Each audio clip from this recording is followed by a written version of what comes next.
Pagkahatid ko naman sa eskwelahan na estudyante at pagpasok ni kuya, ayan naman ang ating gagawin pag uwi natin.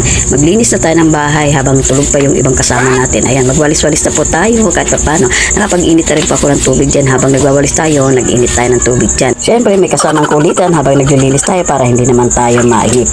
So ayan, nilipat ko na naman po yung bag na ginagamit ng ating manugang na malalamog. Ayan, ligpit-ligpit tayo kasi maya-maya makakalat na naman yan. Tagwalis-walis na po. Tingnan nyo naman ang kalat namin ng dumi ng bahay, di ba? Sa gabi bago matulog, nagwawalis yan. Pagkagising, ayun na naman ang mga dumi niyan. Tapos pinunasan ko na rin po ang sahig niyan. Ugasan na rin natin ang kainan ni Zoe para pagkain niya malinis na. Lagyan na natin ang pagkain sa Zoe at tatawagin na natin siya. Yan na si Zoe nakain. O ayaw na siguro, konti lang ang kinain niya.